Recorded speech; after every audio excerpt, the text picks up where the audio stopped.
Bawa 11 kg narkotika jenis sabu, 2 pemuda ditangkap Polda Kaltim.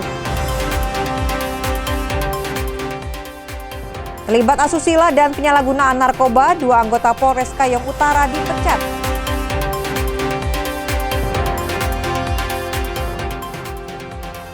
Harga plastik naik, pelaku usaha mulai sesuaikan harga. Festival kuliner rasa Nusantara dan Asia digelar di Kuburaya. Warga antusias berburu kuliner viral.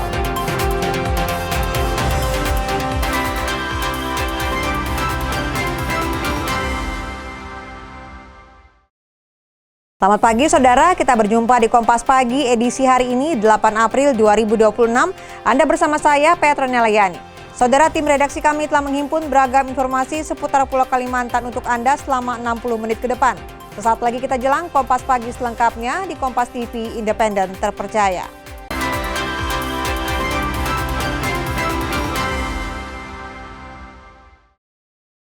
Kita menuju ke sorotan yang pertama. Upaya penyelundupan narkotika ke Kalimantan Timur digagalkan jajaran Direktorat Reserse Narkoba Polda Kaltim. Sebanyak 11 kg sabu disita dari 2 tersangka di kawasan Sangatta, Kabupaten Kutai Timur. Inilah rekaman saat petugas Ditres Narkoba Polda Kaltim menggeledah sebuah mobil di kawasan Sangatta, Kabupaten Kutai Timur pada Rabu malam 1 April lalu. Dalam sebuah koper biru, petugas menemukan 11 bungkus plastik berlabel tikus hitam berisi narkotika jenis sabu seberat 11 kg. Penangkapan 2 tersangka berinisial F 21 tahun dan MI 22 tahun ini berlangsung dramatis. Keduanya sempat berusaha kabur dengan kecepatan tinggi sebelum akhirnya terjebak kepadatan arus lalu lintas di area pasar. Barang bukti senilai 20 miliar rupiah ini diduga kuat masuk dari Tawau, Malaysia melalui jalur tikus di Berau. Dengan penyitaan ini, polisi mengklaim telah menyelamatkan 55.000 jiwa warga Kaltim dari bahaya narkoba. Dari hasil pemeriksaan, kedua tersangka positif mengonsumsi narkoba dan mengaku hanya menerima upah 2 juta rupiah melalui dompet digital. Mereka dikendalikan dengan sistem jejak putus oleh bandar besar yang saat ini masih dalam pengejaran. Sangatta sendiri kini menjadi perhatian khusus karena masuk dalam zona merah peredaran narkoba, di mana pekerja industri dan pertambangan disinyalir menjadi sasaran utama pasar mereka. Pada saat dilakukan penggeledahan, terdapat kendaraan yang digunakan oleh para pelaku ditemukan satu koper warna biru yang di dalamnya berisi 11 bungkus plastik warna hijau berlogo tikus yang diduga kuat berisikan narkotika jenis sabu. Jadi bisa rekan-rekan lihat, satu bungkus kira-kira beratnya ada 1 kg. Hasil pemeriksaan bahwa barang bukti sabu satu koper itu berisi 11.424 gram berat bruto dan neto 11.061 gram. Akibat perbuatannya, kedua pemuda ini dijerat dengan Undang-Undang Narkotika dan KUHP dengan ancaman maksimal hukuman mati. Kini, polisi tengah memburu 2 sosok berinisial G dan B yang diduga menjadi otak di balik pengiriman besar tersebut. Iskandar Amir Dahlan, Kompas TV, Balikpapan, Kalimantan Timur. Sorotan lainnya, Polres Kayong Utara menjatuhkan pemberhentian tidak dengan hormat atau PTDH kepada 2 anggotanya. Salah satunya terlibat kasus asusila terhadap anak di bawah umur.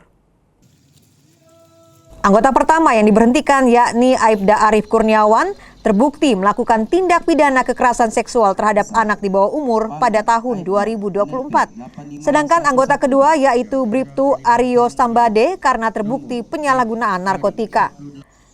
Kapolres Kayong Utara tegaskan tindakan ini merupakan bentuk ketegasan Polri terhadap setiap pelanggaran hukum dan kode etik, serta dapat memperkuat kepercayaan publik dan meningkatkan profesionalitas anggota dalam menjalankan tugas melayani masyarakat. Untuk bisa pedomani ikrar dan sumpah yang sudah dinyatakan sebagai anggota Polri untuk bisa memegang teguh, tribrata dan catur prestia, menegakkan hukum dan tidak melakukan pelanggaran baik disiplin maupun kode etik dan tidak pidana. Yang juga menjadi sorotan, harga plastik di Banjarmasin, Kalimantan Selatan naik hingga 40% sejak sepekan terakhir. Kenaikan yang dipicu konflik Timur Tengah ini berdampak langsung ke sejumlah pelaku UMKM. Konflik Timur Tengah mulai berdampak pada harga barang, salah satunya plastik. Di Banjarmasin, harga kantong plastik ukuran sedang yang paling banyak digunakan naik dari semula Rp5.000 menjadi Rp7.000 per pek. Sementara kantong plastik ukuran besar yang semula Rp11.000 kini menjadi Rp15.000 per pek. Kenaikan signifikan terjadi pada harga styrofoam yang sebelumnya berkisar Rp300.000 per bal, kini naik menjadi Rp400.000 per bal. Menurut seorang pedagang, kenaikan harga plastik terjadi bertahap dan hingga kini belum menunjukkan tanda penurunan. Harganya tidak menentu, bergejolak lah istilahnya. Tidak ada harga yang stabil, turun, naik. Tidak ada turun, bang, naik. Naiknya nanti berkala, naik. Jadi stop, naik lagi. Awal-awal kalau di total naiknya sekitar ada yang sampai 40%. Sekarang ini 400-an. Sebelumnya berapa? Kenaikan harga plastik ini menimbulkan kekhawatiran pelaku usaha catering yang sangat bergantung pada kemasan plastik. Untuk menyiasati kenaikan biaya produksi, mereka terpaksa melakukan penyesuaian mulai dari harga hingga porsi makanan. Ya sebenarnya ada khawatir sih, cuma karena kan harus menyesuaikan juga kan dari kayak apalagi kan cateringan kan masih apa-apa serba naik tuh agak susah mengatur harganya. Karena ini berbahan plastik kan mungkin dari segi entah dari nasinya kan nanti dikurangi sedikit atau dari ukuran dari ayamnya tadi. Ayam misalkan cateringannya ayam goreng mungkin ayamnya nanti bisa beli yang lebih kecil atau gimana gitu, menyesuaikan di situnya. Warga berharap kenaikan harga plastik tak berlangsung lama karena dapat memberatkan biaya operasional usaha dan daya beli masyarakat. Saida Aisyah, Kompas TV, Banjarmasin, Kalimantan Selatan. Sementara itu di Banjarbaru, kenaikan harga plastik berdampak pada pelaku usaha catering hingga terpaksa menaikkan harga. Kenaikan signifikan harga plastik memberi dampak langsung terhadap usaha catering sehingga pelaku usahanya pun terpaksa menyesuaikan harga. Hampir seluruh kebutuhan catering menggunakan plastik, mulai dari mika sekat, sendok, pembungkus sambal hingga kerupuk. Dan ini membuat biaya produksi meningkat. Usai Lebaran, pengusaha mulai melakukan penyesuaian harga. Untuk nasi kotak, kenaikan sekitar Rp1.000 per porsi. Langkah ini diambil secara terpaksa agar usaha tetap berjalan. Tak hanya itu, sejumlah layanan tambahan juga mulai dikurangi, seperti penyediaan plastik pembungkus tambahan. Apalagi kalau catering kotakan itu kan mika sekat dari bahan plastik, sendok bahan plastik, pembungkus sendoknya bahan plastik, pembungkus kerupuk bahan plastik, bungkus sambal bahan plastik. Jadi ya kenaikannya itu 60% lebih untuk yang berbahan baku plastik. Sementara itu, pedagang plastik di Jalan Kemuning bilang harga masih terus naik dan berpotensi kembali meningkat. Kantong kresek misalnya naik dari Rp9.000 menjadi Rp14.000. Setiap hari distributor selalu melakukan update atau memperbaharui harga, bahkan dalam sehari kenaikan bisa terjadi 2 kali. Biasanya ada aja bagi info hari ini ada kenaikan sekian sekian. Biasanya diinfokannya aja. Kadang hari ini siang malamnya naik lagi plastik. Kayak kresek nih Bang, Mas, iya, misalnya. Kayak kresek ini Bang yang naik mana?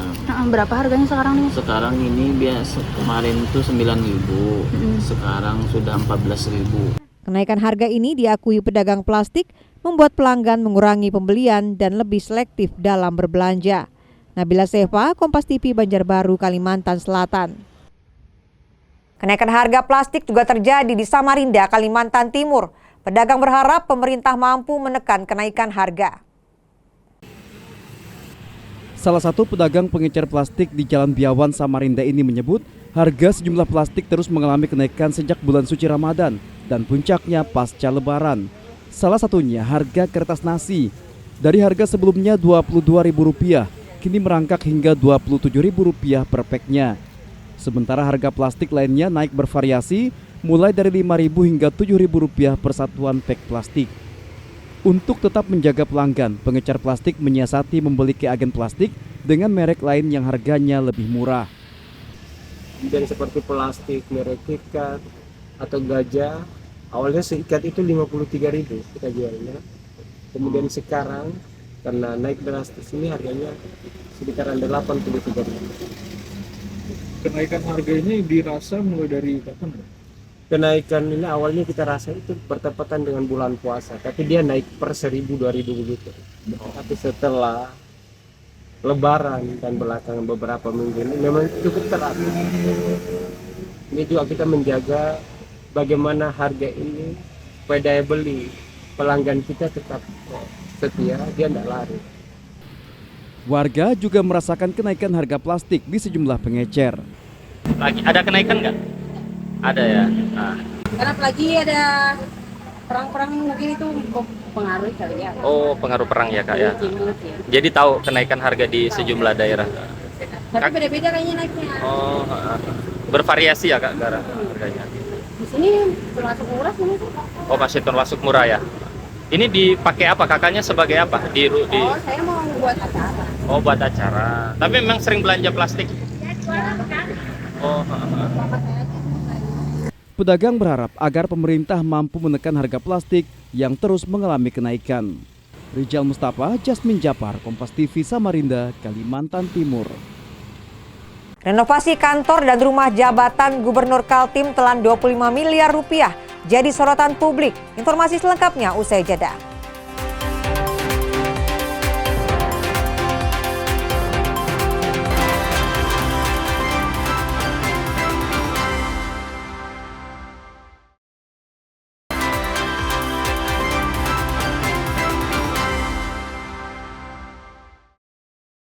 Saudara, Anda kembali bersama kami di Kompas Pagi. Konflik Timur Tengah turut berdampak pada okupansi atau tingkat hunian hotel di Kota Pontianak, Kalimantan Barat. Saat ini kebutuhan operasional mulai dirasakan alami kenaikan. Isu global terkait perang Iran, Israel, dan AS turut berdampak pada usaha perhotelan. Sejumlah kebutuhan operasional mulai dirasa alami kenaikan, mulai dari konsumsi hingga peralatan. Selain itu, sejumlah kegiatan baik pemerintahan maupun swasta pada bulan April ini menurun, sehingga berdampak pada okupansi atau tingkat hunian hotel. Isu global memang secara langsung memang masih tidak terlalu nampak, tapi kalau secara tidak langsung lebih banyak ke gangguan di operasional ya, terutama tentang kenaikan kos, kenaikan bahan-bahan. Jadi sehingga memang dengan adanya isu ini, jadi saat daya jangkau masyarakat atau customer itu masih sama, tapi biaya yang kita keluarkan itu agak sedikit meningkat. Naik signifikannya kebutuhan operasional berdampak pada kos operasional ditambah minimnya event saat ini. Itu di 2026 ini setelah terjadinya perang ini menurun. Itu jelas kita rasakan. Kemudian dampak secara tidak langsung yang lainnya adalah adanya beberapa bahan pangan yang menjadi operasional di hotel ini mengalami kenaikan harga. Otomatis kos dari produk hotel juga harus naik kosnya. Itu yang dampak yang secara tidak langsung kita rasakan. Pihak hotel berharap ke depan kondisi bisa kembali stabil dan langkah antisipasi juga dilakukan jika kondisi ini berlangsung lama. Samsul Hardi, Kompas TV, Pontianak, Kalimantan Barat. Kita ke Kalimantan Timur. Sejak bulan puasa pada Februari 2026 lalu, pemerintah Provinsi Kalimantan Timur sudah memberlakukan work from home atau WFH. Kebijakan ini untuk menghemat energi. Gubernur Kalimantan Timur Rudi Masud bilang kebijakan WFH tersebut dibuat karena kerja di hari Jumat dinilai tidak terlalu efektif karena dimulai pukul 8 hingga 11 siang. Sejumlah ASN bahkan pulang lebih awal sebelum jam pulang. Selain mengurangi penggunaan energi, menurut Gubernur, WFH juga mengurangi kegiatan operasional seperti makan minum dan penggunaan AC saat jam kerja. WFH juga berdampak pada perjalanan dinas dan kendaraan kantor yang tidak digunakan di setiap hari Jumat. Khusus untuk pelayanan publik, Rudi Masud mengingatkan tetap normal seperti di puskesmas dan rumah sakit umum daerah. WFH sudah kita terapkan di WFH. Sebenarnya kita melaksanakan kegiatan ini pada saat bulan Ramadan kemarin. Karena kami melihat kalau masuk kerjanya hari Jumat jam 8, terus pulangnya jam 5 11, bahkan sebagian kurang dari jam 11 tidak efektif. Jadi kita melaksanakan WFH pertama satu untuk mengurangi kegiatan operasional. Bukan hanya bahan bakar saja ya, makan minum juga yang paling utama. Listrik, ya kan, AC dan sebagainya. Jadi untuk barang-barang consumable ini bisa kita kurangi kegiatan-kegiatan. Untuk kegiatan-kegiatan yang tidak terlalu penting ya, termasuk juga masa pemeliharaan kendaraan-kendaraan daripada Pemprov Kaltim. Saudara Gubernur Kalimantan Timur Rudi Masud kembali jadi sorotan publik. Pasalnya, anggaran renovasi kantor dan rumah jabatannya mencapai 25 miliar rupiah.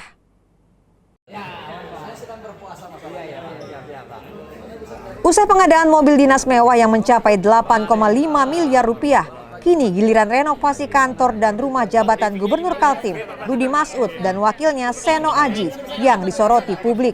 Tak tanggung-tanggung, anggarannya mencapai 25 miliar rupiah. Dari data Inaprok Kaltim, anggaran tersebut akan digunakan untuk 57 item. Di antaranya, renovasi ruang kantor gubernur mencapai 6 miliar rupiah, renovasi rumah jabatan gubernur 3 miliar rupiah, renovasi ruang kerja wakil gubernur 1,2 miliar rupiah, dan belanja mebel tembus 1 miliar rupiah, serta fasilitas lainnya yang mencapai ratusan juta rupiah. Yang juga menjadi sorotan terkait pengadaan akuarium air laut di rumah jabatan mencapai 195 juta rupiah. Soal anggaran tersebut, Rudi Masud bilang rumah jabatan sudah puluhan tahun tidak ditempati. Ia juga memastikan penganggaran 25 miliar rupiah sudah sesuai mekanisme yang dilakukan tim anggaran pemerintah daerah, serta dibahas di DPRD dan disetujui oleh Kementerian Dalam Negeri. Ya, jadi teman-teman semuanya, pertama rumah jabatan ini puluhan tahun tidak ditempatin ya. Tentu banyak hal yang harus dibenahi dan semuanya dan sebagainya. Yang jelas semuanya prosesnya sesuai dengan SOP semuanya, sesuai dengan operasional prosedur semuanya. Di situ dianggarkan, dibahas di APD, dibahas dengan teman-teman DPR dan disetujui oleh Kementerian Dalam Negeri. Intinya semuanya transparan, akuntabel, semuanya bisa dipertanggungjawabkan pastinya. Kita ke Kalimantan Barat.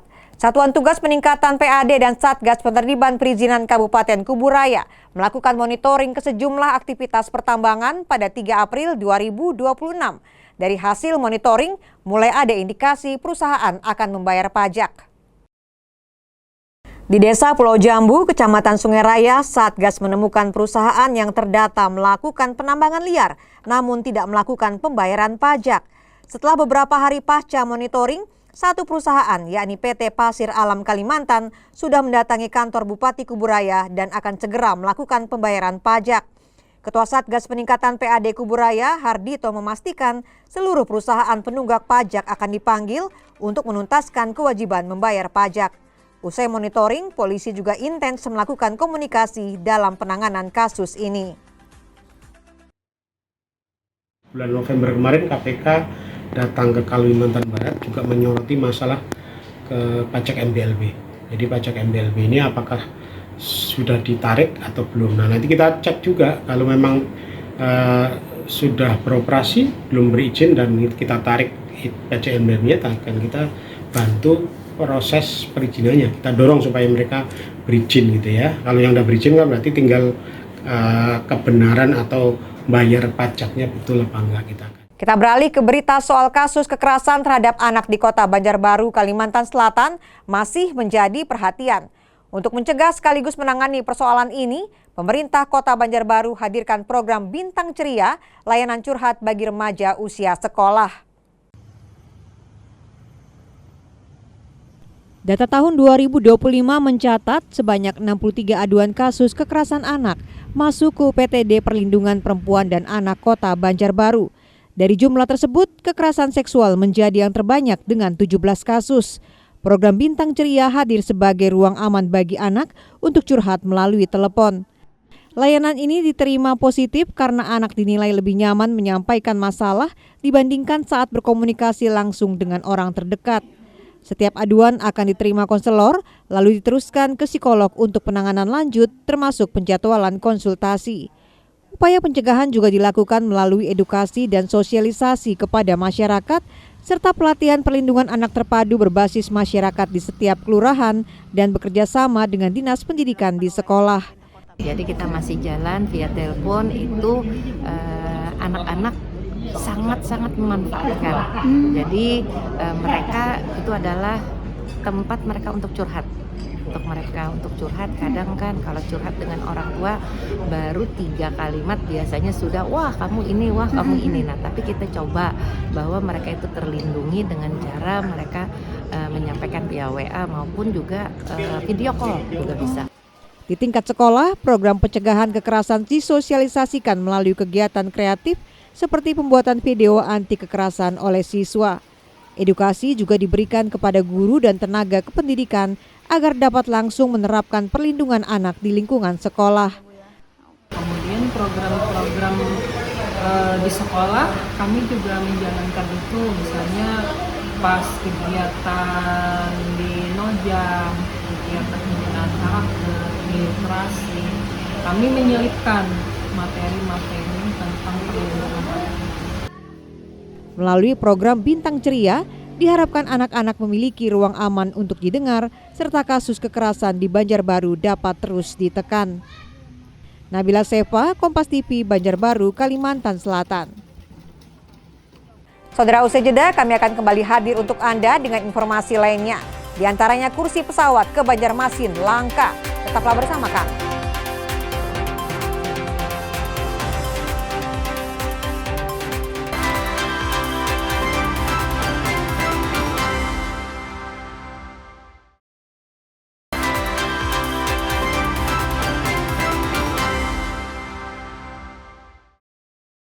Anda masih bersama kami di Kompas Pagi. Saudara, tiket penerbangan dari berbagai kota besar menuju Banjarmasin habis terjual dalam beberapa hari terakhir. Pihak bandara menyebut hingga Senin jumlah penumpang yang datang ke Banjarmasin masih lebih banyak dibandingkan yang berangkat. Kabar tiket pesawat menuju Banjarmasin dari berbagai kota terjual habis, diakui General Manager Bandara Internasional Syamsuddin Nur, Stefanus Milyaswardana. Meski periode angkutan lebaran telah selesai, namun jumlah penumpang yang datang ke Banjarmasin masih lebih banyak dibandingkan yang berangkat.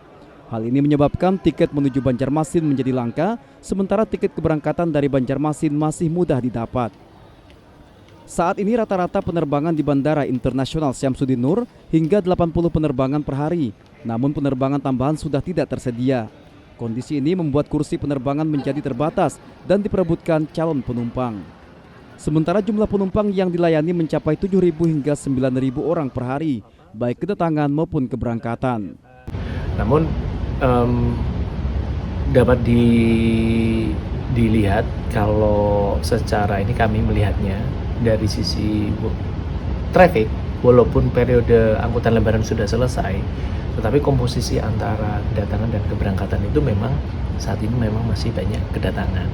Seorang penumpang yang baru tiba dari Surabaya mengaku tidak mengalami kesulitan mendapatkan tiket untuk kembali bekerja ke Banjarmasin karena sudah membeli tiket sejak 1 minggu sebelumnya. Ia mengakui pesawat yang ditumpanginya terisi penuh. Kalau saya pribadi belum mengalami, tadi dari teman-teman di pesawat ada juga yang mengalami sih kesulitan untuk beli tiket. Tapi kalau yang dialami saya sih enggak lancar aja. Adanya perubahan pola perjalanan masyarakat Kalimantan Selatan pasca Idul Fitri karena libur panjang momen Paskah dimanfaatkan sebagian orang untuk menambah cuti dan menunda kepulangan. Hal ini membuat arus balik terjadi bertahap bahkan hingga 2 pekan setelah Hari Raya. Nabila Sefa, Kompas TV, Banjarbaru, Kalimantan Selatan. Masih dari Kalimantan Selatan, Kodim 1007 Banjarmasin mulai membangun jembatan Garuda di Kelurahan Basirih. Pembangunan untuk menggantikan jembatan lama yang sudah rusak berat guna menjamin keselamatan anak sekolah dan kelancaran mobilitas warga.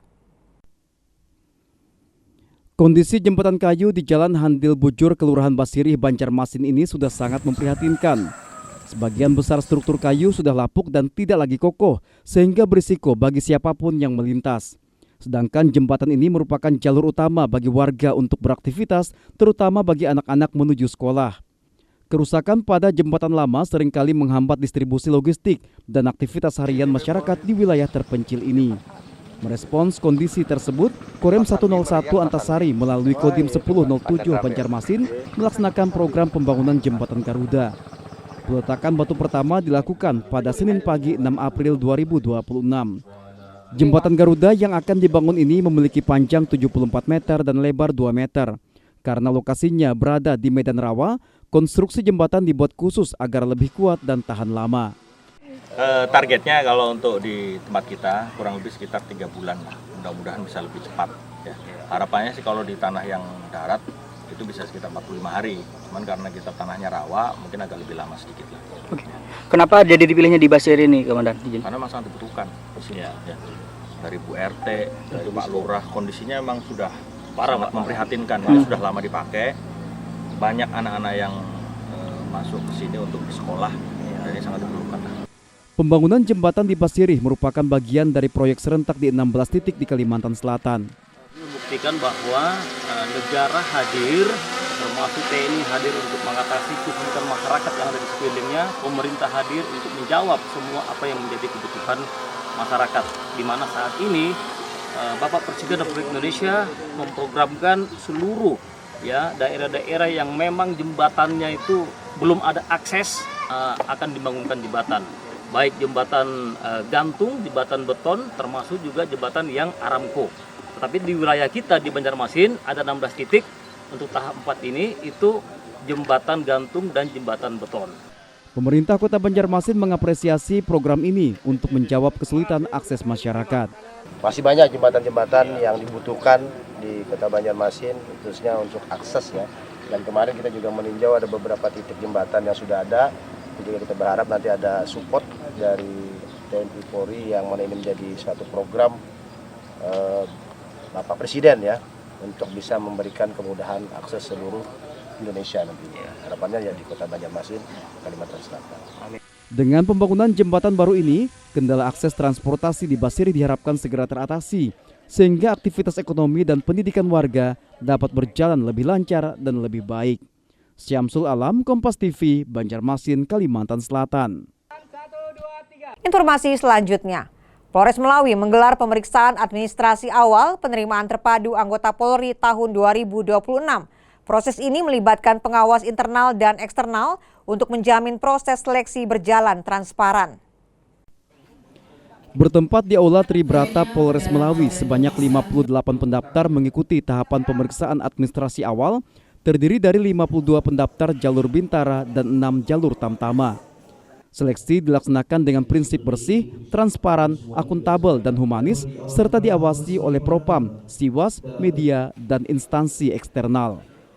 Kami dari Polres Melawi pada saat ini melaksanakan rikmin awal penerimaan anggota Polri terpadu, yang mana kita mengedepankan prinsip peta, bersih, transparan, akuntabel, dan humanis, yang mana melibatkan pengawas dari internal maupun eksternal yang diikuti oleh 58 calon siswa dengan rincian 52 pendaftar dari Bintara dan 6 dari Tamtama. Sementara itu peserta seleksi bilang proses berjalan lancar dan berharap hasil maksimal. Tanggapan saya tentang proses rekrutmen Bintara Polri tahun ini berjalan dengan sangat transparan dan terbuka. Semua tahapannya jelas dan diawasi sehingga kami merasa yakin tidak ada janji kelulusan. Semuanya murni dari kemampuan masing-masing. Saya berharap bisa lolos dan bisa mengabdi kepada masyarakat. Kesan saya dalam mengikuti tes ini, saya merasa ini menjadi pengalaman yang sangat berharga pada diri saya sendiri. Kemudian tes ini pun berjalan dengan sangat transparan, akuntabel dan humanis. Para panitianya juga melaksanakan tugasnya dengan sangat disiplin dan humanis. Jika saya terpilih menjadi Bintara Polri tahun 2026 ini, saya siap mengabdi dan siap ditempatkan di wilayah NKRI manapun. Polres Melawi menegaskan komitmen untuk menghasilkan calon anggota Polri yang profesional, berintegritas, dan terpercaya. Tim Liputan Kompas TV, Melawi, Kalimantan Barat. Saudara, Rostini Hagawalti resmi dilantik sebagai anggota DPRD Provinsi Kalimantan Barat pengganti antar waktu. Rostini menggantikan Heronimus yang mengalami masalah kesehatan. Ada wajah baru di DPRD Provinsi Kalbar. Rostini Hagawalti resmi dilantik sebagai pengganti antar waktu menggantikan Heronimus yang mengalami masalah kesehatan. Usai dilantik, politisi Partai Gerindra ini harus segera menyesuaikan diri dengan tugas baru yang diemban, terutama dapat bersinergi dengan pemerintah, mendukung pembangunan serta mensejahterakan masyarakat. Pemerintah Provinsi Kalimantan Barat mengucapkan selamat kepada Ibu Rostini Hagalwati yang dari Partai Gerindra yang menggantikan Pak Hieronymus ya, pergantian antar waktu. Kita berharap Ibu Rostini Hagalwati ini dapat menjalin kerjasama yang baik dengan pihak eksekutif dalam rangka kita membangun Kalimantan Barat ini. Rostini berkomitmen memperjuangkan aspirasi masyarakat, termasuk di daerah pemilihannya Kabupaten Ketapang yang dinilai perlu perhatian khusus di bidang infrastruktur. Saya akan membangun garis koordinasi antar instansi dan juga terutama saya menampung aspirasi masyarakat yang tertunda setahun kosong. Apa yang mendesak tergantung nanti saya di lapangan apa yang mendesak. Kalau sekarang karena memang baru hari ini saya resmi dilantik, jadi saya belum tahu apa yang mendesak. Tapi terutama karena Ketapang terdiri dari 20 kecamatan sangat luas, harapan saya Ketapang segera dimekarkan untuk mempercepat pembangunan. Saat pemilu legislatif 2024 lalu, Rostini berada di urutan kedua perolehan suara terbanyak dengan 8.000 lebih suara di Dapil Kalbar 8, Ketapang, Kayong Utara. Dion Setiawan, Kompas TV, Pontianak, Kalimantan Barat. Pemerintah Kota Singkawang pastikan tidak akan melakukan pemutusan hubungan kerja atau PHK kepada pegawai pemerintah dengan perjanjian kerja atau P3K dan P3K paruh waktu. Pernyataan ini disampaikan Wakil Wali Kota Singkawang Muhammadin seusai pelantikan pegawai fungsional di lingkungan Pemkot Singkawang. Komitmen mempertahankan P3K dan P3K paruh waktu diambil meski di tengah efisiensi anggaran dan minimnya transfer anggaran dari pusat ke daerah. Mungkin di satu sisi kita sebuah kesulitan efisiensi, kita juga mampu untuk kemarin memasukkan anggaran untuk P3K, menjual P3K sebelum diangkat ya. Iya Pak, menjadi P3K paruh waktu. Kan menjadi P3K paruh waktu, maka bagi kita pemerintah daerah mereka semua jangan bimbang dan sebagainya. Kalau kita insya Allah menjamin itu. Kalau ada hal-hal lain terkait misalnya kebijakan dari pemerintah pusat, ya, maka kita juga harus memperjuangkan. Saudara, ternyata ULM menjadi satu-satunya universitas di dunia yang mengelola mangrove. Informasi selengkapnya usai jeda.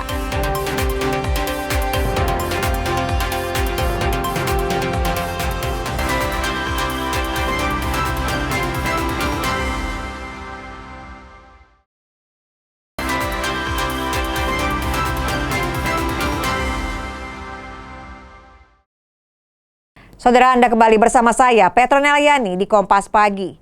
Konferensi Kota Aliansi Jurnalis Independen atau AJI Pontianak resmi menetapkan Rivaldi Adi Musliadi sebagai ketua dan Bagus Suhanda sebagai sekretaris untuk periode 2026-2029. Keduanya berkomitmen siap menghadapi tantangan pada perubahan media. Rivaldi Ade Musliadi dan Bagus Suhanda terpilih secara aklamasi sebagai Ketua dan Sekretaris Aliansi Jurnalis Independen atau AJI Pontianak periode 2026-2029 dalam forum tertinggi organisasi di tingkat kota pada Sabtu 4 April 2026. Keduanya menggantikan kepengurusan sebelumnya, yakni Rendra Okstora dan Hamdan yang telah menjabat pada periode 2023-2026. Konferta ini turut dihadiri Sekretaris Jenderal AJI Bayu Wardana. Bayu mendorong seluruh anggota AJI untuk terus meningkatkan kapasitas dan kemampuan serta bersiap menghadapi berbagai perubahan serta dinamika dalam industri media dan jurnalistik yang semakin berkembang. Selamat untuk AJI Pontianak karena sudah melaksanakan konferta dan memilih ketua dan sekretaris yang baru. Tentu tantangan ke depan sangat menantang ya di dunia media dan jurnalistik karena AJI harus membawa jurnalisme yang ada di Kalimantan Barat ini khususnya untuk lebih kritis dan lebih banyak mengungkap fakta-fakta di lapangan. Usai terpilih, Ketua dan Sekretaris Aji Pontianak segera menyusun struktur kepengurusan organisasi agar berjalan optimal dan membawa Aji Pontianak menjadi lebih baik di tengah tantangan media yang semakin berkembang. Dari kami berdua kepada teman-teman pengurus Aji Kota Pontianak dan senior yang sudah mempercayakan kami berdua untuk menjadi pemimpin Aji Kota Pontianak di periode 2026 hingga 2029.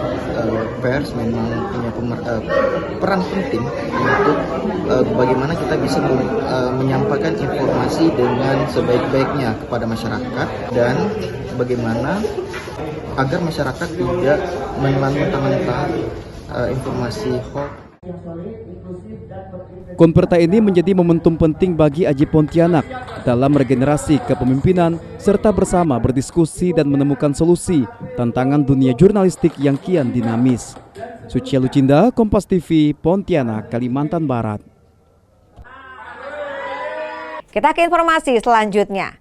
Universitas Lambung Mangkurat mencetak prestasi gemilang di kancah internasional sebagai satu-satunya universitas di dunia yang mengelola laboratorium mangrove tropis. Program ini dilaksanakan di lahan seluas 611 hektar di Kabupaten Kota Baru. Inilah benteng hijau di pesisir Kabupaten Kota Baru, Kalimantan Selatan yang dipersiapkan menjadi pusat perhatian dunia. Tersebar di 6 desa di Kecamatan Pulau Laut Tanjung Selayar dan Pulau Laut Kepulauan. Area seluas 600 hektar ini resmi ditetapkan sebagai Laboratorium Mangrove Tropis Universitas Lambung Mangkurat atau ULM dan saat ini menjadi satu-satunya di dunia yang dikelola perguruan tinggi. Bukan sekadar kawasan hutan biasa, berdasarkan riset akademisi ULM tahun 2025, kawasan ini menyimpan sedikitnya 14 jenis mangrove dengan tingkat kerapatan pohon yang sangat baik. Kekayaan flora dan fauna inilah yang menjadi daya tarik utama bagi para peneliti internasional. Di kawasan mangrove itu nanti yang akan menjadi daya tarik dan pusat atau fokus penelitian ya.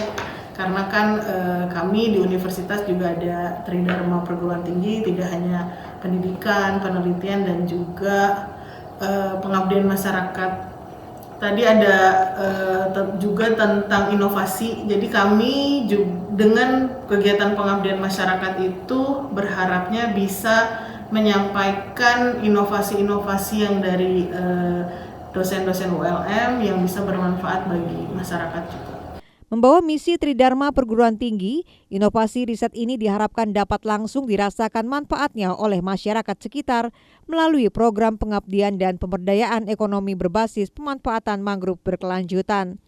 Mendukung program ini, dalam waktu dekat 3 kementerian strategis, yakni Kementerian Kehutanan, Kementerian Lingkungan Hidup, dan Kementerian Pendidikan Tinggi Sains dan Teknologi akan melakukan peninjauan untuk merumuskan langkah strategis dan menentukan arah kebijakan masa depan bagi laboratorium mangrove tropis.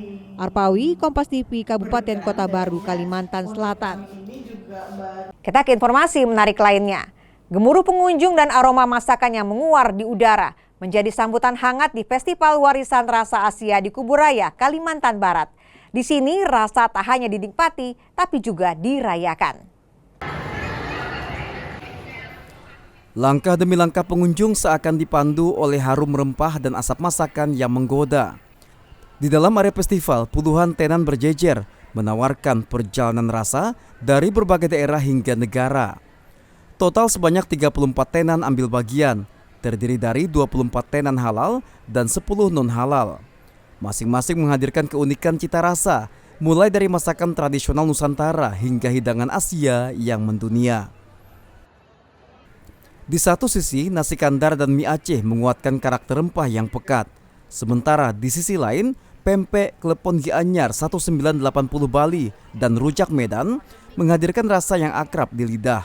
Sementara itu, po dan banh mi khas Vietnam memberikan sentuhan internasional yang tak kalah digemari. Festival ini menjadi yang keempat kalinya di Kuburaya. Dengan konsep yang terus berkembang, festival mampu menjadi magnet baru bagi pecinta kuliner. Total ini dari tanggal 2 sampai tanggal 12 itu kurang lebih 11 hari. Tema kali ini kan kita warisan Asia, jadi kita ada brand dari Vietnam, Ini yang datang orang Vietnamnya langsung. Antusiasme tak hanya datang dari pecinta kuliner. Generasi muda pun turut meramaikan berburu hidangan yang tengah viral di media sosial. Aku mau cari-cari kuliner viral Kak di sini Kak. Tahu dari Instagramnya Jangkrik Kuliner. Cari pempek, milok dessert yang lagi viral di Jakarta itu, sama yang terbaru ini ada smash coffee Kak. Bagi pemerintah daerah, kehadiran festival ini lebih dari sekadar hiburan. Bupati Kuburaya Sujiwo menilai kegiatan ini menjadi ruang bagi UMKM untuk tumbuh dan menjangkau pasar yang lebih luas. Ya, mengupgrade, mendongkrak teman-teman pelaku kuliner khususnya yang memang masuk kategori UMKM. Sehingga ada ruang, ada tempat mereka memamerkan hasil kulinerannya, hasil menu-menunya, kemudian menjual, dan di situ akan langsung berdampak terhadap pergerakan ekonomi. Di tengah ramainya pengunjung dan beragam cita rasa, festival ini tak hanya meninggalkan kenyang, namun juga pengalaman bahwa kuliner adalah cerita yang bisa menyatukan siapa saja. Sucia Lucinda, Kompas TV, Kuburaya, Kalimantan Barat. Saudara, usai jeda, Kompas Pagi akan kembali hadir untuk Anda. Tetaplah bersama kami.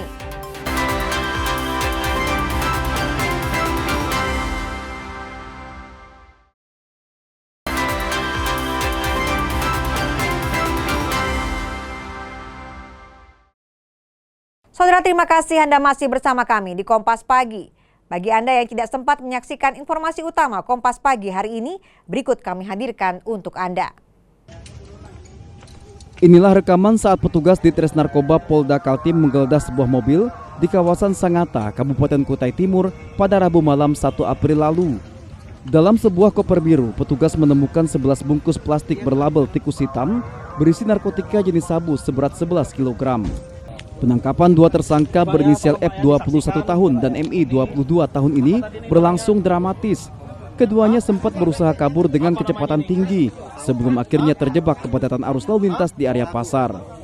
Barang bukti senilai 20 miliar rupiah ini diduga kuat masuk dari Tawau, Malaysia melalui jalur tikus di Berau.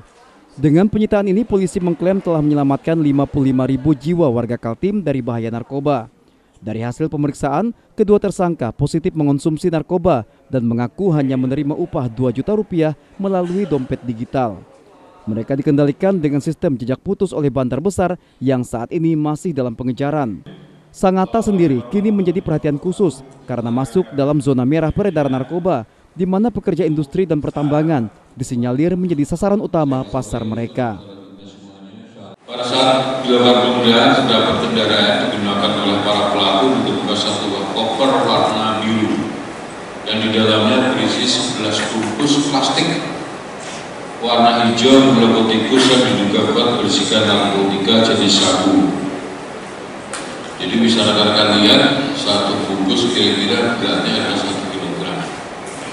Hasil pemeriksaan bahwa barang bukti satu koper itu berisi 11.424 gram berat bruto dan neto 11.061 gram.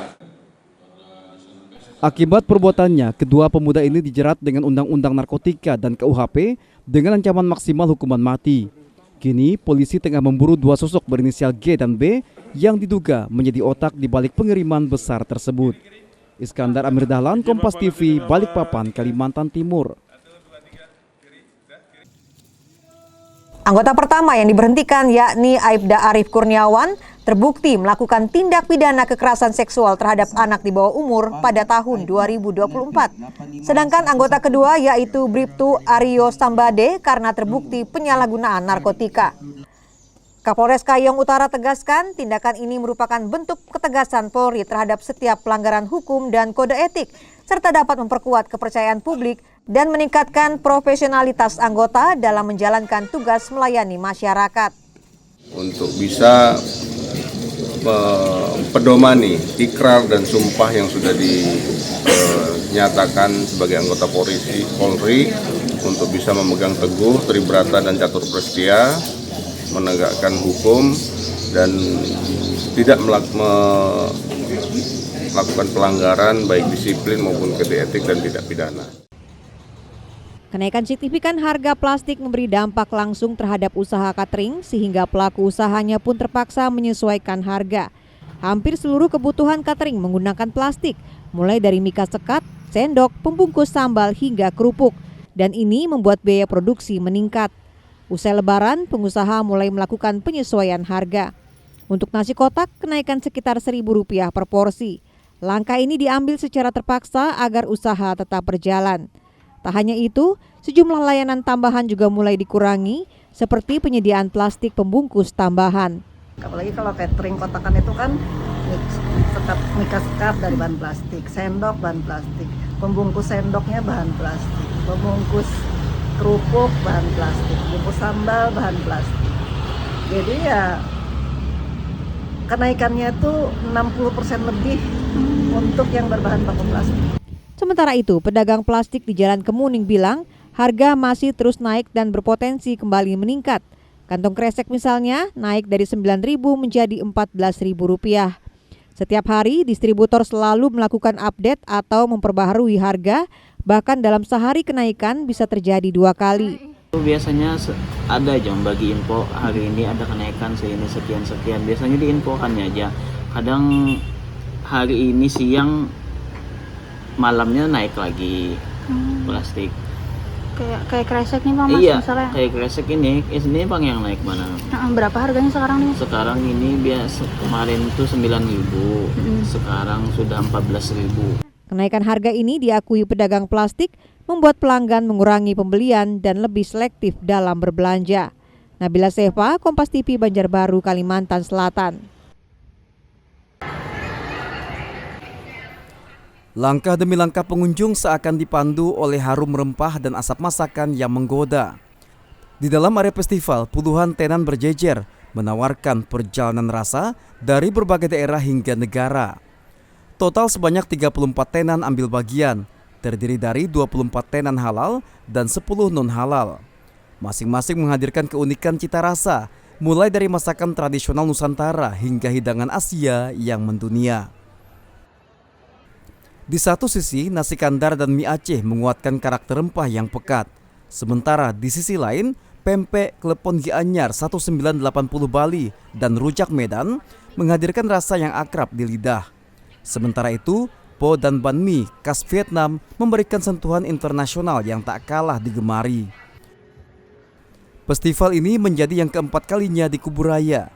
Dengan konsep yang terus berkembang, festival mampu menjadi magnet baru bagi pecinta kuliner. Total ini dari tanggal 2 sampai tanggal 12 itu kurang lebih 11 hari. Tema kali ini kan kita warisan Asia, jadi kita ada brand dari Vietnam. Ini yang datang orang Vietnamnya langsung. Antusiasme tak hanya datang dari pecinta kuliner. Generasi muda pun turut meramaikan, berburu hidangan yang tengah viral di media sosial. Aku mau cari-cari kuliner viral Kak di sini Kak. Tahu dari Instagramnya Jangkrik Kuliner. Cari pempek, milop dessert yang lagi viral di Jakarta itu, sama yang terbaru ini ada smash coffee Kak. Bagi pemerintah daerah, kehadiran festival ini lebih dari sekadar hiburan. Bupati Kuburaya Sujiwo menilai kegiatan ini menjadi ruang bagi UMKM untuk tumbuh dan menjangkau pasar yang lebih luas.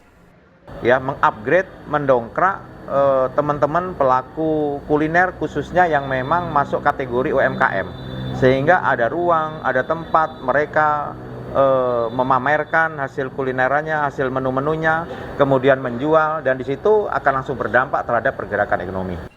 Di tengah ramainya pengunjung dan beragam cita rasa, festival ini tak hanya meninggalkan kenyang, namun juga pengalaman bahwa kuliner adalah cerita yang bisa menyatukan siapa saja. Sucia Lucinda, Kompas TV, Kuburaya, Kalimantan Barat. Dan saudara, informasi tadi mengakhiri Kompas Pagi edisi hari ini. Terima kasih atas kebersamaan Anda. Akhir kata, saya Petronella Yani undur diri. Tetaplah bersama kami dengan sajian menarik lainnya hanya di Kompas TV, independen, terpercaya. Sampai jumpa.